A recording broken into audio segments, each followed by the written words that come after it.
Baik, Bismillahirrahmanirrahim. Alhamdulillahirabbil alamin.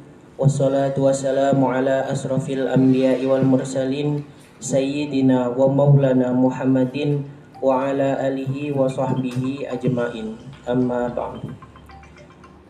Kepada yang terhormat Bapak Ibu pimpinan CV Wahana Sejahtera Food dan CV Pangan Berkah Sentosa Cabang Bekasi, dan rekan-rekan yang tidak bisa saya sebutkan satu persatu namun tidak mengurangi rasa hormat saya.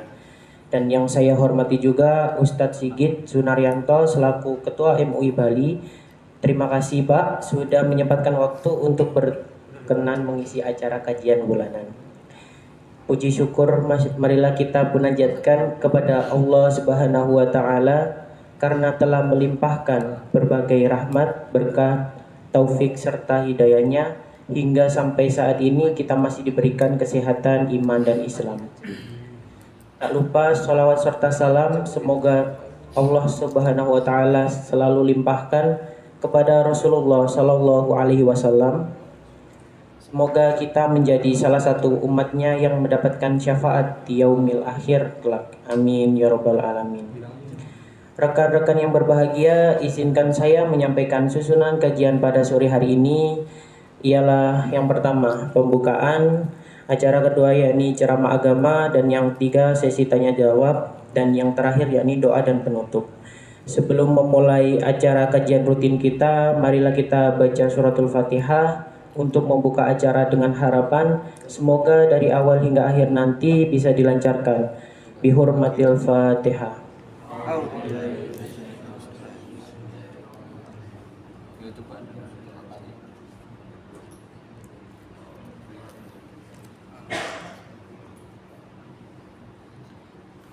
Amin, amin ya rabbal alamin. Baik, rekan-rekan yang dirahmati Allah, tema kajian kita pada sore hari ini ialah kata-kata yang baik akan melahirkan karya nyata yang baik. Langsung saja mari kita dengarkan kajian yang akan disampaikan oleh Ustadz Sigit Sunaryanto. Kepada Bapak, waktu dan tempat kami persilahkan. Allahumma sholli ala Sayyidina Muhammad.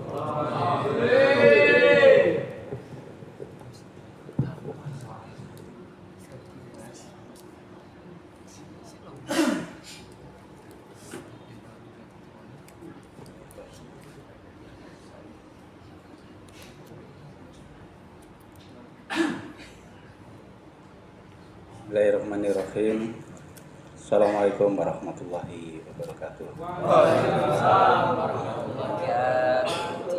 Alhamdulillah, syukurillah, syukur la ilaha illallah wa syukur anna Muhammadan abduhu wa rasuluh. Allahumma sholli ala Muhammad wa ala alihi wa sahbihi ajma'in. Syukur kita panjatkan kehadirat Allah Subhanahu wa taala. Allah Subhanahu wa taala, salam dan sholawat bagi Rasulullah sallallahu alaihi wasallam beserta keluarga, kerabat, sahabat-sahabat dan pengikut-pengikutnya. Dan kita termasuk yang diakui sebagai pengikutnya di yaumil akhir nanti dan mendapatkan syafaat darinya. Sahabat-sahabat yang dimuliakan Allah, sesepuhnya Bekasi, dan semuanya kita dirahmati Allah. Alhamdulillah ini pertemuan ketiga ya kalau tidak salah saya di Bekasi. Kemudian Allah melancarkan segala urusan kita, memudahkan segala pekerjaan-pekerjaan kita, dan mensukseskan segala upaya kita dan memberkahi segala amal-amal yang sudah kita kerjakan. Pada sore hari ini insya Allah ya kemarin diminta temanya insya Allah tentang kata-kata yang baik. Ya mungkin intinya kata-kata yang baik akan melahirkan sebuah kinerja atau sebuah amal atau sebuah karya yang baik. Sebenarnya ini terinspirasi daripada rukun Islam. Rukun Islam itu dimulai dengan syahadat dan kemudian diakhiri dengan haji. Syahadat itu pernyataan, jadi tidak sah syahadat seseorang yang normal kalau dia tidak mengucapkan kalimat syahadat tersebut. Ya, kecuali kalau orang tuna bicara, ya tentu nggak bisa. Ya, tapi harus dinyatakan dengan bahasa isyarat. Tapi intinya syahadat itu adalah sebuah pernyataan, sebuah kata-kata yang harus kita ucapkan dan didengarkan atau diketahui orang lain. Persaksian itu seperti itu. Orang Islam itu pada dasarnya ada dua hal inti yang diajarkan dalam percakapan kita, yaitu doa dan zikir. Doa dan zikir adalah rukun daripada kata-kata kita. Setelah syahadat, kita sholat, zakat, puasa, dan terakhir itu haji. Kemarin Mas siapa? Yang kepala gudangnya yang pergi haji kemarin? Ya. Rukun haji itu tidak berkata-kata sepatah kata pun. Itu sah haji itu. Niat tidak perlu diucapkan, ketika pakai ihram tidak perlu diucapkan, dan kemudian wukuf juga tidak perlu menggunakan kata-kata, semuanya tidak menggunakan kata-kata, sah haji itu. Tetapi tidak sah kalau kita tidak melakukan gerakan-gerakan rukun-rukun dari haji itu. Tidak dikatakan orang sa'i yang hanya membaca doa dalam tanda kutip yang itu sebenarnya sunnah, tapi berdiam saja di Bukit Safa atau di Bukit Marwah, tapi tidak bergerak. Tidak dikatakan tawaf, orang yang diem saja mencium Hajar Aswad terus menerus, tapi nggak muterin Ka'bah. Itu dikatakan sebagai tawaf dan sebagainya, termasuk jumroh dan lain sebagainya. Jadi rukun haji itu semuanya gerakan. Ya, jadi kalau melalui hal ini, pelajaran hal ini, rukun Islam itu sesungguhnya melatih kita untuk berkata-kata baik, dan puncaknya adalah melahirkan karya yang baik, haji. Ya. Jadi banyak hadis yang mengatakan bahwa tidak akan istiqomah iman seseorang kalau hatinya tidak istiqomah. Tidak istiqomah hati seseorang jika lisannya tidak istiqomah. Jadi diawali dari lisan istiqomah akan melahirkan iman yang istiqomah, dan iman itu akan melahirkan karya-karya yang istiqomah. Nah, jangan gitu nanti terus. Pokoknya cita-cita saya pengen punya istri istiqomah, Mbak Esti, ya kan? Ngincer Mbak Esti semuanya. Kalau menggunakan bahasa lain, yakni dalam surat Ibrahim itu tercantum dengan sangat luar biasa. A'udzubillahi minasyaitonirrajim. Bismillahirrahmanirrahim. Alam taro kaifa daraballahu masalan kalimatan thayyibah kasajaratin thayyibah. Ya. Tahukah engkau tentang permisalan? Tidakkah engkau perhatikan bagaimana Allah membuat permisalan tentang kalimat yang baik? Ya, kalimat thayyibah. Ya, itu sebagaimana pohon yang baik. Ya, sajaratin thayyibah tadi. Asluha sabitu wa far'uha fis sama. Ya. Akarnya itu kuat menghujam ke bumi, dan kemudian cabang-cabangnya menjulang ke langit. Ya. Tu'ti ukulaha kulahinim bi'idni rabbiha. Pohon itu menghasilkan buahnya setiap waktu dengan seizin Allah. Ya.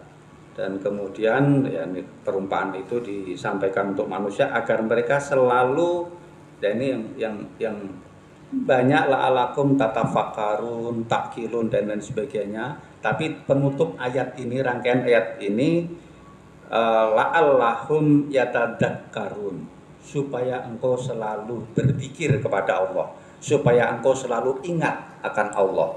Jadi Allah menggunakan perumpamaan kalimat yang baik, ya kalimat thayyibah itu, ya kalimat thayyibah dalam banyak pendapat ulama yaitu ya syahadat. Syahadat itulah kalimat thayyibah. Kalimat thayyibah itu bagaikan pohon yang baik. Pohon itu akarnya menghujam ke bumi sehingga tidak gampang tumbang. Sekarang kan banyak sekali pohon tumbang karena ditanamnya bukan dari biji, tanamnya stek, ya, cangkokan. Jadi akarnya tidak kuat, jadi gampang tumbang. Selain akarnya menghujam ke bumi sehingga cukup kuat cengkeramannya, dan kemudian cabang-cabangnya menjulang ke langit yang tinggi, ya, rindang dan lain sebagainya, mampu mengayomi dan lain sebagainya, dan berbuah sepanjang tahun atau memberikan kemanfaatan bagi banyak orang dan sebanyak-banyaknya, seluas-luasnya. Itulah kalimat thayyibah.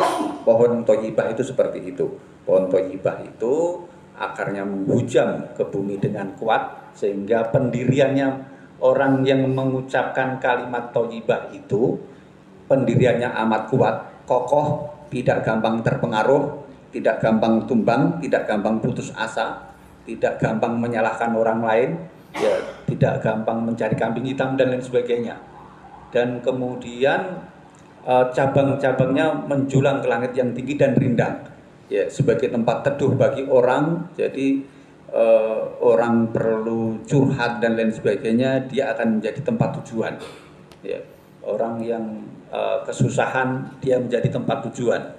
Dan kemudian buahnya sepanjang tahun, ya, dengan seizin Allah akan memberikan kemanfaatan yang luas, ya. Itu kalimat thayyibah yang benar seperti itu. Nah, kita ingin sampaikan, kita ingin kaji tentang apa saja itu kalimat thayyibah. Tadi saya sampaikan tentang doa dan dzikir. Doa dalam arti adalah permintaan, ya, seruan kepada Allah. Kita nyeru kepada Allah itu, ya, dakwah dan lain sebagainya, seruan. Tapi doa itu, ya, menyeru kita kepada Allah adalah permintaan kita kepada Allah. Permintaan itu adalah sesuatu keinginan, ya. Kalau kita tidak ingin, dan tidak minta. Apain minta wadai? Oh, nggak ingin kok minta, kan itu. Lah, ketika kita membaca doa tapi tidak tahu artinya, lah kita ini bingung juga sebenarnya. Kita minta tapi nggak sesuai dengan keinginan kita. Oleh karena itu, ketika kita berdoa, ya, kita perlu pahami artinya supaya benar meresap dalam dada kita. Atau kalau kita ingin sesuatu, maka cari doa yang sesuai dengan keinginan kita. Jangan sampai kita doa mau makan, bacanya Bismika Allahumma ahya wa amut. Nah, itu. Gak, belum sampai makan sudah ketiduran, kan itu kan, salah tempat kan. Ya. Atau kita mau tidur, doanya makan dan lain sebagainya. Jadi kita pahami isi doa itu, maka apa yang kita doakan akan terpatri dalam hati kita. Jadi permintaan, keinginan, dan keinginan yang kuat itulah cita-cita. Jadi doanya orang Islam itu sesungguhnya yang diajarkan dalam Al-Quran dan hadis-hadis Rasulullah itu membangun cita-cita orang Islam. Doa dalam Al-Quran yang paling tidak pernah kita tinggalkan, Rabbana atina fid dunya hasanah wa bil akhirati hasanah wa qina adzabannar. Ya Tuhan kami, ya Rabb kami, berilah kami dunia yang baik, hasanah, ya, akhirat yang hasanah, dan kemudian waqina adzabannar, jauhkanlah kami dari api neraka. Jadi tidak cukup hanya dunia yang baik, tapi kita juga ingin akhirat yang baik. Tidak cukup, tapi juga terjauhkan dari api neraka. Karena boleh jadi kita dapat dunia baik, di akhirat nantinya baik, tapi ternyata harus melalui neraka. Walaupun sekejap, itu luar biasa. Apalagi berkejap-kejap, akan sangat luar biasa lagi. Ya, jadi doa kita itu lengkap sudah. Jadi cita-citanya orang Islam adalah bagaimana sukses kebahagiaan di dunia, sukses kebahagiaan kita di akhirat, dan kita bersih dari segala noda. Cita-cita yang luar biasa yang diajarkan oleh Allah kepada diri kita. Segala macam doa-doa kita itu membangun cita-cita yang luar biasa. Jadi cita-citanya orang Islam itu dididik oleh Allah agar kita cita-cita yang besar. Ya.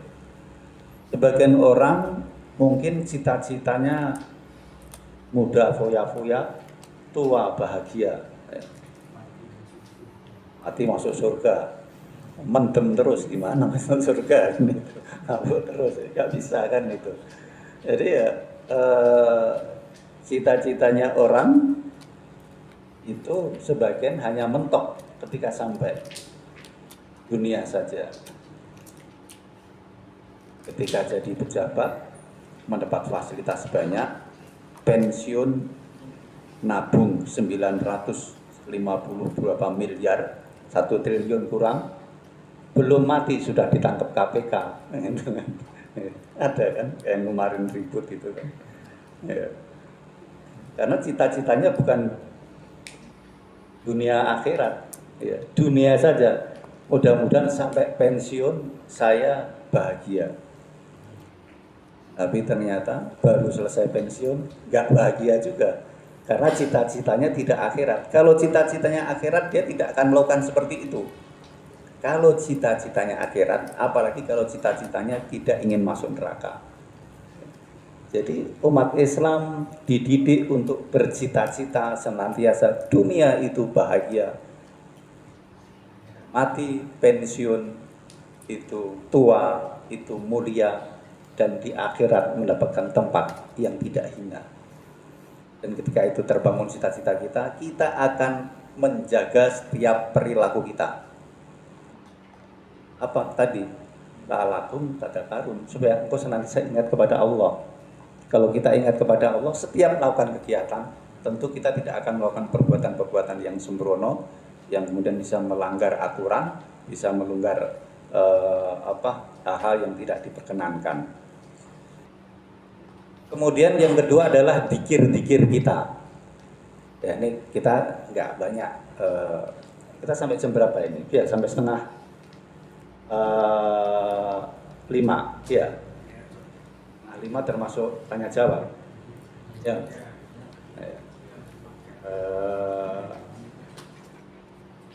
Zikir kita, basmalah itu adalah ya doa memulai tapi sekaligus zikir. Bismillah kan artinya dengan nama Allah atau atas nama Allah. Orang Islam itu senantiasa disadarkan ketika ingin melakukan sebuah pekerjaan atau akan memulai sebuah pekerjaan harus sadar bahwa dia itu adalah hamba Allah dan wakil Allah, khalifah Allah. Oleh karena itu ketika mengerjakan sesuatu tidak boleh sembrono, tidak boleh asal-asalan. Allah itu ketika menciptakan sesuatu tidak asal-asalan. Tapi Allah mengerjakan sesuatu, melaksanakan sesuatu itu dengan penuh kesungguhan dan kesempurnaan. Ya, kita lihat asma-asma Allah. Ketika Allah mencukupi keperluan kita, itu juga bukan asal-asalan, tapi juga dengan penuh perhitungan. Allah menciptakan alam semesta dengan luar biasa perhitungannya. Matahari besarnya sekian juta kali lipat dengan bumi, itu sudah diperhitungkan sedemikian rupa oleh Allah. Jarak matahari dan bumi, kecepatan berputar bumi mengelilingi matahari ataupun berputar secara rotasi, itu sudah diperhitungkan Allah dengan luar biasa. Kalau jarak matahari dan bumi itu diperpendek oleh Allah, maka bumi itu akan terbakar, habis kita semuanya.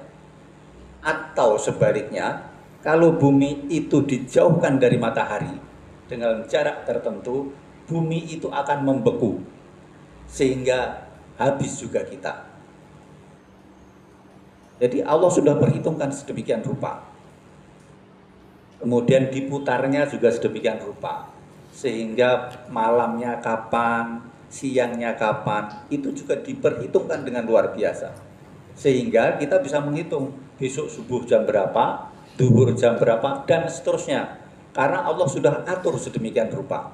Jadi Allah menciptakan dan mengatur kehidupan kita ini dengan sungguh-sungguh luar biasa. Nah, kalau kita mengucapkan bismillah, tapi mengerjakan sesuatu dengan sekedarnya, dengan suka-suka, mestinya malu dengan ucapan bismillah kita. Kita ini wakil Allah loh. Kok suka-suka? Kalau kita dikirim oleh AFCO misalnya untuk datang kemana, maka kita harus mencerminkan sebagai perwakilan AFCO. Ya, ketika kita diutus sebagai perwakilan AFCO untuk ketemu dengan klien dan lain sebagainya, kalau tidak sesuai dengan standar AFCO, tentu akan memalukan AFCO. Nggak sesuai dengan kriteria AFCO, nggak cocok kalau gitu sebagai timnya AFCO, kan seperti itu. Maka kalau kita mengaku sebagai hamba Allah, mengaku sebagai wakil Allah, ketika kita mengerjakan sesuatu, ketika mengucap bismillah, kita harus sadar, kita adalah hamba Allah, kita adalah wakil Allah. Harus melakukan dengan penuh kesungguhan dan sebisa mungkin, sebaik mungkin. Ya. Inilah kata-kata bismillah yang kita ucapkan. Jadi bismillah saya pengen nabrak loh, nggak boleh itu. Bismillah saya pengen melanggar lampu merah, nah, itu juga nggak boleh sebenarnya kan itu. Masa wakil Allah kok bismillahnya ngelanggar kan itu. Bismillah saya mau memaki orang, ya nggak boleh. Ketika bismillah itu berarti kita ingin mematuhi aturan-aturan yang Allah tetapkan. Kata bismillah sebenarnya luar biasa dampaknya bagi kita. Ketika kita membaca sudah dengan baik dan menerapkan dengan baik, kita akan menjadi pribadi-pribadi yang luar biasa. Ini baru dari bismillah. Alhamdulillah. Ya. Segala puji syukur atau terima kasih kepada Allah.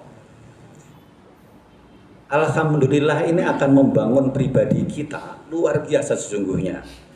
Yang terpuji adalah Allah. Kita ini hanya hambanya. Kalau kita berprestasi, maka kita ucapkan alhamdulillah. Yang menjadikan kita berprestasi itu adalah Allah, bukan semata-mata kehebatan kita, sehingga kita tidak menjadi pribadi yang merasa superior. Sebaliknya, ketika kita mendapatkan sesuatu kebaikan dari orang lain, kita ucapkan alhamdulillah, baru terima kasih.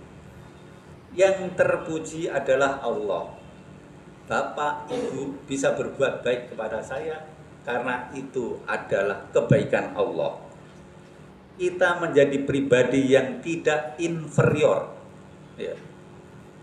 Jadi alhamdulillah yang kita ucapkan dengan baik, kita pahami dengan baik, akan menjadikan kita tidak menjadi orang yang sombong, tapi juga tidak menjadi orang yang rendah diri. Ketika mengucapkan kata-kata alhamdulillah, inilah kata-kata yang akan membangun karakter-karakter kita. Jadi kita mengucapkan bismillah, akan senantiasa hati-hati dalam setiap melakukan sesuatu. Kita mengucapkan alhamdulillah akan menjadikan kita pribadi yang senantiasa mempunyai karakter yang kuat, tidak sombong, dan juga tidak rendah diri. Berhadapan dengan orang yang lemah sekalipun, kita tidak merasa lebih hebat dari dia.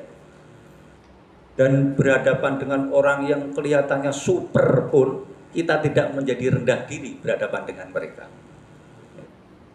Inilah pribadi yang dibangun oleh ucapan-ucapan.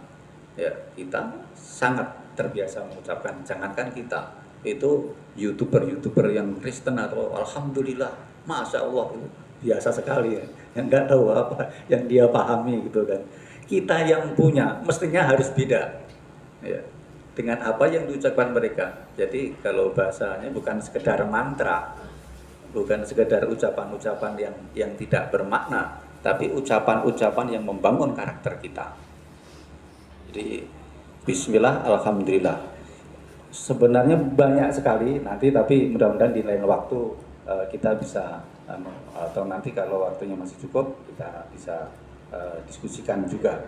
Nah, kita lanjut kepada rukun kedua kita, yaitu sholat. Sholat rukun kedua, jadi makanya kalau bilang sholat itu nomor 2, nomor 1 syahadat. Jadi kalau sholat atau makan, sholat itu kedua, bukan sholat di nomor 2 kan, tapi karena memang sholat itu nomor 2, nomor 1 syahadat. Ya, kata-kata dulu. Kalau syahadat itu hanya dengan rukunnya kata-kata, maka sholat itu ada 2, ada kata-kata dan ada kerja.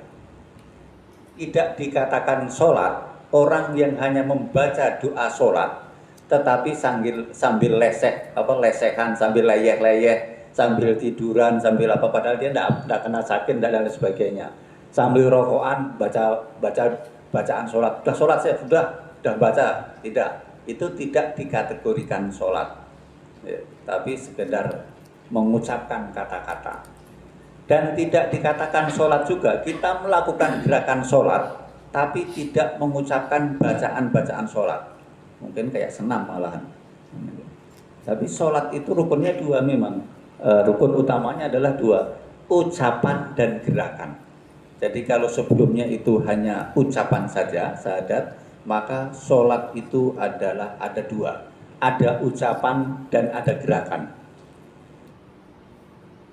Banyak ulama yang berpendapat ya mengkaji luar biasa gerakan-gerakan yang dipadukan dengan ucapan-ucapan dalam sholat itu. Sholat itu dimulai dengan takbiratul ihram. Ya. Pekerjaan yang dimulai dengan takbir itu adalah pekerjaan besar sesungguhnya. Rasulullah kalau memberikan komando untuk perang, memulai perang itu dengan takbir. Ada sebuah riwayat ketika mau perang Khandaq, perang Ahzab, perang yang membuat kanal, membuat parit itu, ada batu besar yang tidak bisa dipecah oleh para sahabat. Maka dilaporkan kepada Rasulullah. Maka ketika memecah batu itu, apa yang diucapkan Rasulullah? Allahu Akbar. Dipukulkan kapaknya kepada batu itu dan batu itu pecah. Jadi Allah Akbar itu adalah memulai pekerjaan besar. Sesungguhnya sholat kita adalah pekerjaan besar, bukan pekerjaan remeh. Ya, ini yang barangkali yang perlu kita pahamkan. Oleh karena itu ketika kita setiap memulai sholat, mau mulai sholat, kita harus mempersiapkan diri kita dengan sebaik-baiknya. Karena sholat adalah pekerjaan besar.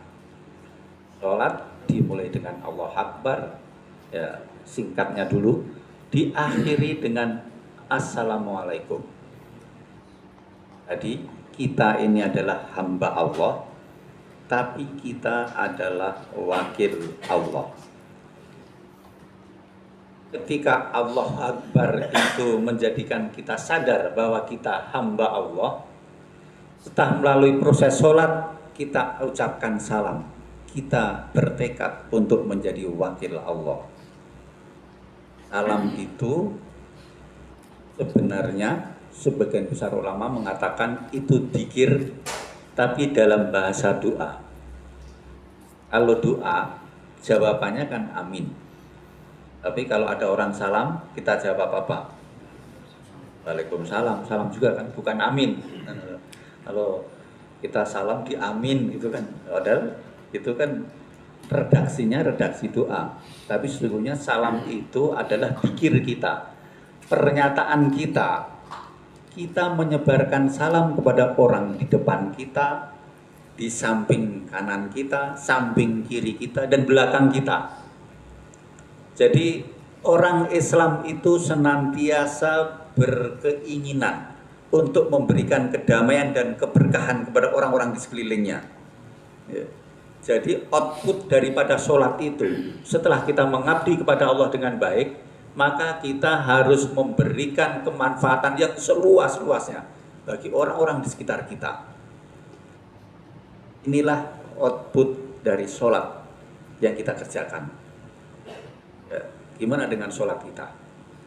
Maka kita harus senantiasa memperbaiki sholat kita, agar sholat kita semakin menjadikan kita hamba Allah yang baik, dan kemudian menjadikan kita wakil Allah yang baik, yaitu memberikan kemanfaatan yang luas-luasnya bagi orang-orang sekitar kita, ya bagi teman kerja dan lain sebagainya. Itulah refleksi daripada output daripada sholat kita. Dan luar biasanya lagi, ketika kita sholat itu ketika berdiri, yang kita baca itu Al-Fatihah. Al-Fatihah itu isinya sebagian besar di belakangnya adalah doa, ya. Dan kemudian surat-surat Al-Quran, ya.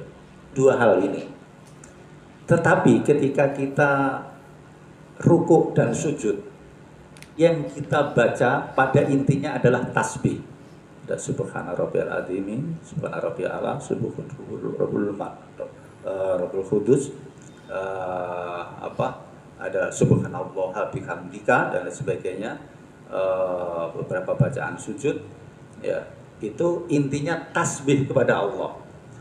Ketika kita dalam posisi tegak berdiri, ketika kita dalam posisi keterluangan, maka kita berdoa kepada Allah, meminta kepada Allah, dan minta kita surat Al-Fatihah luar biasa, minta petunjuk jalan yang lurus, ya.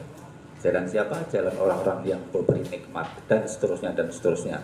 Dan kemudian membaca Al-Quran. Al-Quran adalah media kita untuk belajar lebih baik dan lebih baik.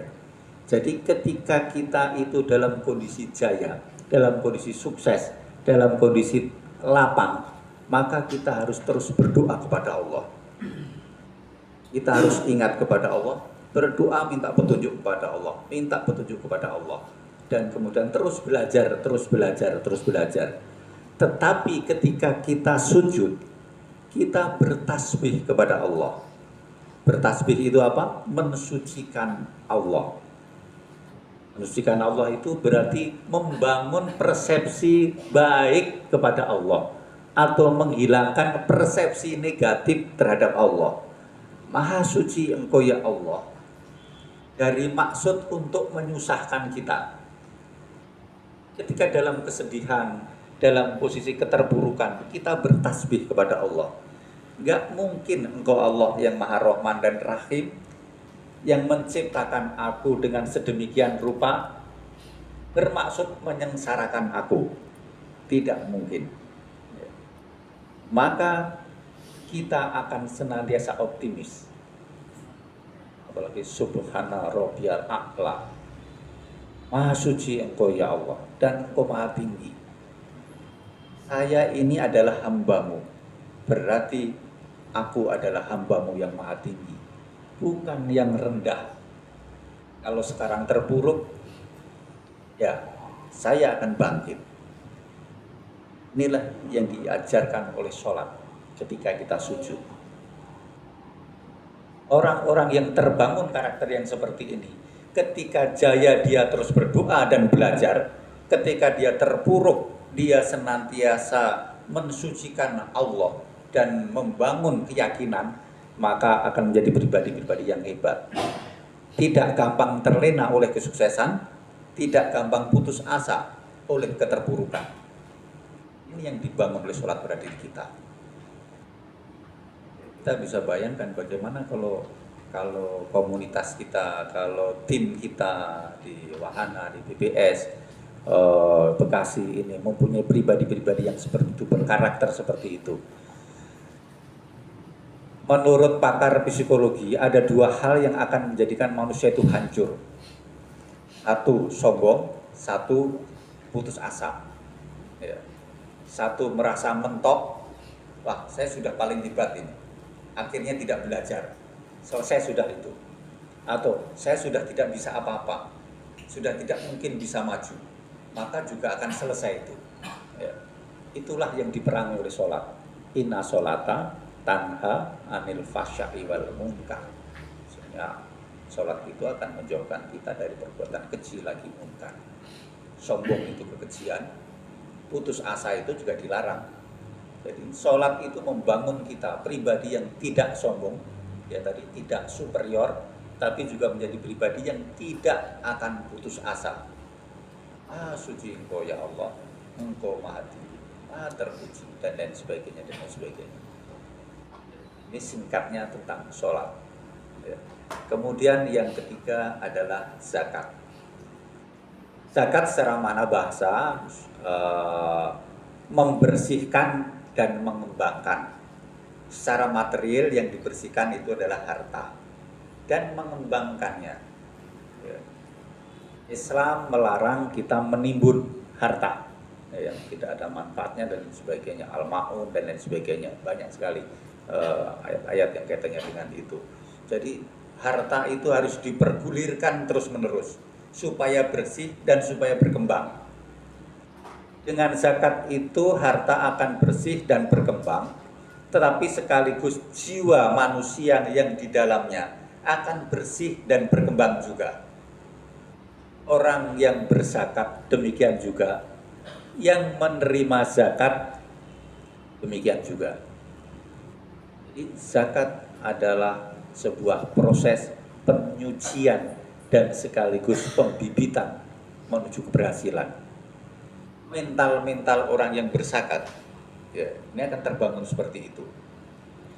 Kalau kita itu dilatih untuk sodakoh, ketika kalau zakat itu kan ada batasan-batasannya kan, ya harus nilainya sekian, kemudian masa waktunya sekian, ya ada latihan untuk zakat, yaitu dengan sodakoh, dengan infak dan lain sebagainya.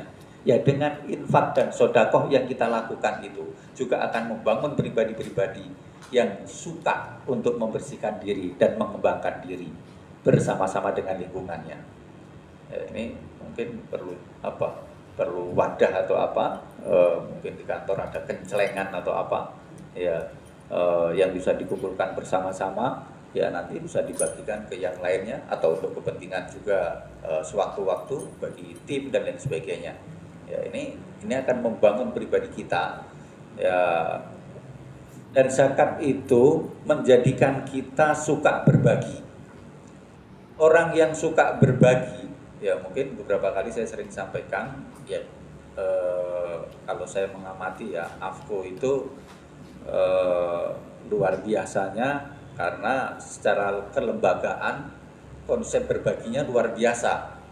Ya, jadi kalau kita itu tidak pernah perhitungan ketika berbuat baik, maka Allah akan memberikan kita balasan kebaikan juga tidak perhitungan. Tetapi ketika kita melakukan kebaikan itu perhitungan, maka Allah juga akan perhitungan ketika akan memberikan kebaikan bagi diri kita. Oleh karena itu, la in syakartum la azidanakum wa la in kafartum inna adzabi lasyadid. Ketika engkau bersyukur itu apa? Ya suka berbagi.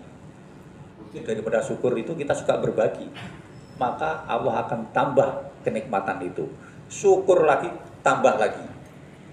Dan nambahnya Allah itu kalau kebaikan itu berlipat ganda. Jadi sampai bingung kita nanti menerima kebaikan dari Allah itu.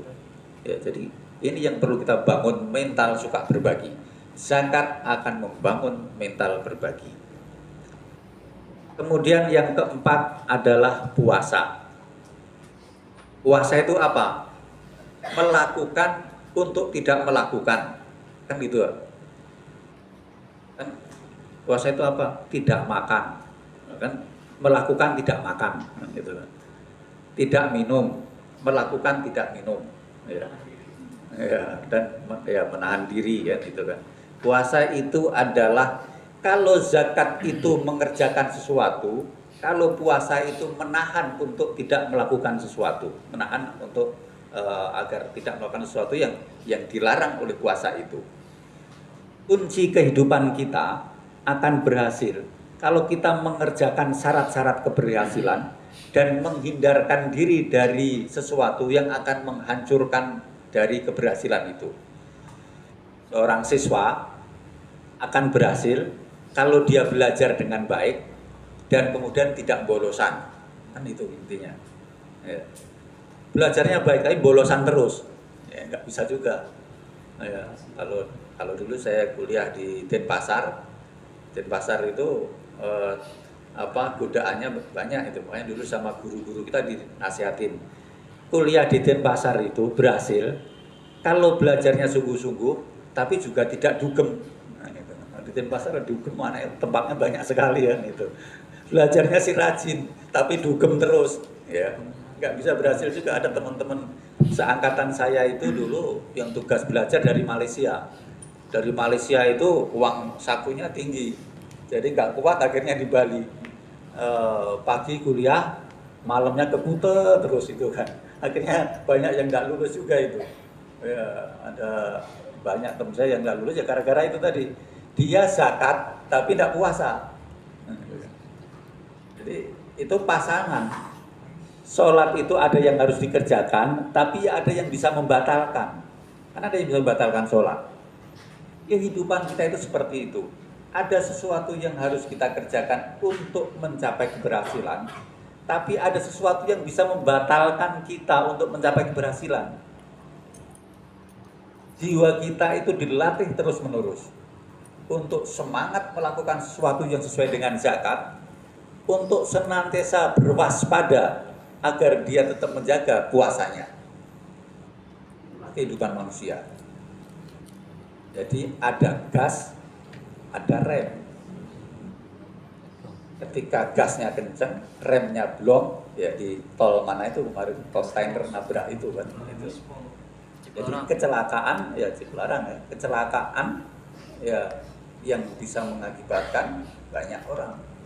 Ya ketika negara diurus dengan tidak baik, maka demikian juga ngegas terus, ya, katanya bangun terus, tapi ngutang terus, ya susah juga, dan seterusnya dan seterusnya. Kehidupan kita senantiasa ada dua rukun tadi. Rukun apa yang harus kita kerjakan dan rukun apa atas apa yang kita harus hindarkan. Dan puncaknya haji. Ini yang luar biasa haji. Ya. Haji itu larangannya sepele banget, ya Mas ya. Larangannya rafata, suko dan jidala. Tidak boleh membunuh binatang, tidak boleh model itu. Memotong cabang pohon dan lain sebagainya, membunuh binatang kecil-kecil saja tidak boleh. Orang kecil itu menganggap kesalahan besar itu nggak apa-apa, apalagi kesalahan kecil. Tapi orang besar, jangankan kesalahan besar, kesalahan kecil itu sudah luar biasa. Syarat untuk menjadi orang besar bukan hanya memperhatikan kesalahan besar, tetapi juga kesalahan-kesalahan kecil. Ketika kita mampu memperhatikan kesalahan-kesalahan kecil, kita menyiapkan mental kita menjadi mental orang besar. Orang besar itu memperhatikan pekerjaan besar, tapi juga tidak mengabaikan pekerjaan-pekerjaan kecil. Orang kecil seringkali yang dilihat pekerjaan besar, kelihatan kecil, pekerjaan kecil disepelekan. Jadi luar biasa perintah-perintah, larangan-larangan dalam haji. Ya, larangannya itu sepele-sepele semuanya. Tidak boleh berdebat, ya jidal, kemudian tidak boleh berkata-kata rofat, yang berbau-bau porno dan lain sebagainya, fusuk, yang burukan dan lain sebagainya. Larangan-larangannya sepele. Karena memang menjadi orang besar itu harus sungguh memperhatikan perkara-perkara yang dilihat oleh orang sepele. Inilah haji. Jadi akhirnya kita rangkaikan dari syahadat ke haji, itu dari kita menjadi kata-kata yang baik. Itu akan membangun karakter yang baik dengan sholat yang baik. Maka kita akan berkinerja yang baik dengan zakat itu. Kita akan menjadi para pribadi yang kuat mengendalikan diri, sehingga tidak mudah terjerumus dan lain sebagainya, sehingga akan menjadi orang besar, yaitu haji tadi, yang tidak hanya peduli pada kesalahan-kesalahan besar, tapi kesalahan-kesalahan kecil pun juga diperhatikan. Ya, cepat ternyata ya. Tadi kayaknya mempersiapkannya supaya agak lambat, tapi ternyata cepat juga. Itu mungkin sebagai pemantik diskusi, ya mudah-mudahan ada diskusi kita yang bermanfaat bagi kita, dan mudah-mudahan di lain waktu ya ada kesempatan untuk lebih mendetailkan apa itu sholat, ya apa itu doa-doa dan zikir kita, kemudian sholat kita, zakat kita, puasa kita dan haji kita, mudah-mudahan seperti itu. Itu sementara. Terima kasih, mohon maaf. Assalamualaikum warahmatullahi wabarakatuh.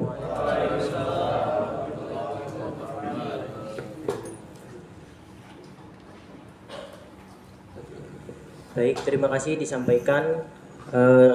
Untuk selanjutnya yaitu sesi tanya jawab.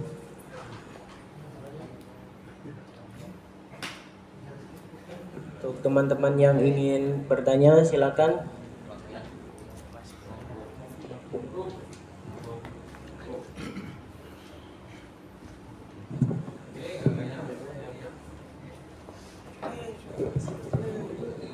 Baik, terima kasih atas waktunya. Mohon maaf sebelumnya. Assalamualaikum warahmatullahi wabarakatuh. Waalaikumsalam warahmatullahi wabarakatuh. Izin bertanya Ustadz, tadi berkaitan tentang kata-kata yang baik yang melahirkan karya yang baik kan. Tentu dari kata-kata itu kan bisa menghasilkan yang buruk juga. Kata-kata yang baik bisa jadi kalau kita mengajak seorang untuk bersyahadat itu kan kata-kata yang baik. Kata-kata yang buruknya juga ketika kita mengajukan talak pada istri juga itu kan kata-kata tapi menghasilkan hal yang buruk gitu. Nah, berkaitan tentang syahadatnya ini, Ustaz, bagi seorang yang non-muslim gitu, ketika dia sudah mengetahui apa itu syahadat, bagaimana cara mengucapkannya, apa itu artinya, apakah ia sudah termasuk dalam golongan orang muslim gitu? Apakah sudah masuk Islam? Apa belum gitu? Apakah memang harus melakukan seremonial? Seperti saya pernah punya cita-cita itu ingin mengajak orang masuk Islam gitu, itu salah satu cita-cita saya. Tapi apakah harus ada acara seremonial yang pernah saya saksikan itu di masjid, disaksikan orang-orang. Sedangkan jika kita menarik ke kata-kata yang buruk itu seperti seorang suami yang menalak istri, itu kan dia hanya 2 orang saja gitu, tidak ada seremonialnya. Apakah hal ini berpengaruh gitu terhadap kemusliman seorang yang belum menjadi muslim itu sendiri? Aja mungkin Ustaz pertanyaannya. Terima kasih. Assalamualaikum warahmatullahi wabarakatuh. Waalaikumsalam warahmatullahi wabarakatuh. Baik, ada lagi.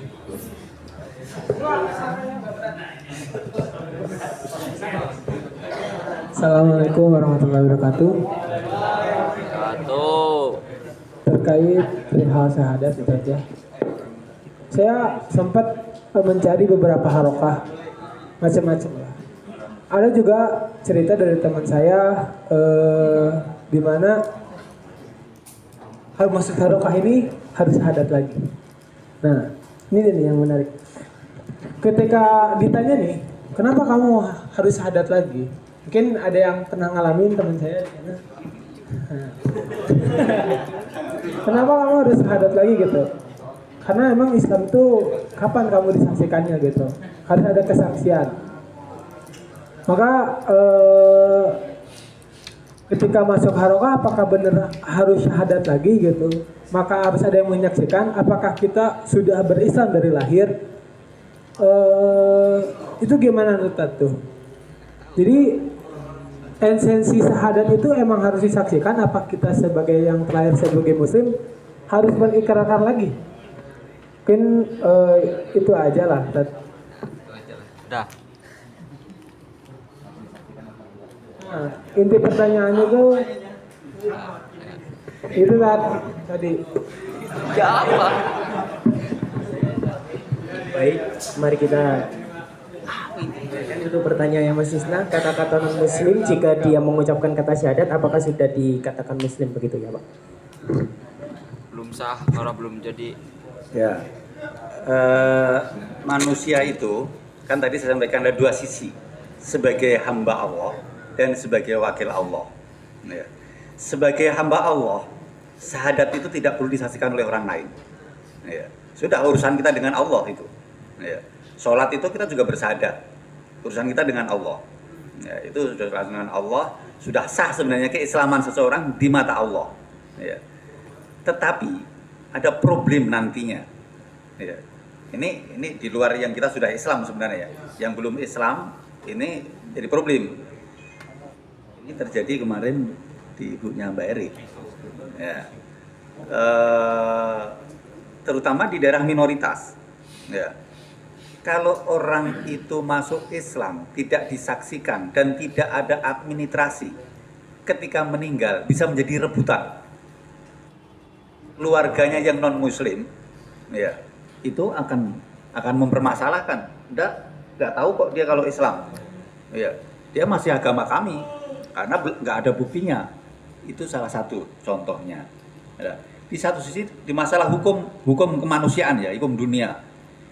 Kalau dia bukan diketahui belum Muslim, maka tidak kena kalau kaitannya hukum syar'inya itu ya. Syar'inya nanti kalau orang melakukan ini, kalau Islam kena ini. Kalau di Aceh kan seperti itu. Kalau dia diketahui belum Islam, tidak disaksikan oleh orang lain, maka dia tidak kena hukum Islam itu. Ya. Kalau dia sudah mengatakan Islam, maka dia diwajibkan untuk mematuhi aturan Islam. Jadi kaitannya persaksian ini kaitannya dengan dunia sebenarnya. Bukan urusannya dengan Allah. Urusannya dengan Allah itu ketika dia sudah bersahadat dalam hati pun, ya sudah sah syahadatnya. Tapi kita tidak hidup hanya berhadapan dengan Allah saja, kan itu yang jadi masalah. Kita hidup bermasyarakat. Ya, inilah yang diperlukan persaksian tadi. Datang ke KUA, agamanya lain. Sebelumnya agamanya Kristen atau apa? Mau menikah sama wanita Muslim. Saya sudah Islam Pak. Dari mana? Loh, saya sudah ngomong dalam hati saya Islam. Oh nggak percaya KUA-nya. Harus ada bukti. Ya, ada saksi dan lain sebagainya. Ada sertifikat bahkan seperti itu. Ya, untuk ditunjukkan. Kalau dulu di MUI malah harus ada bukti sunat. Kalau belum sunat, nggak yakin ini kan.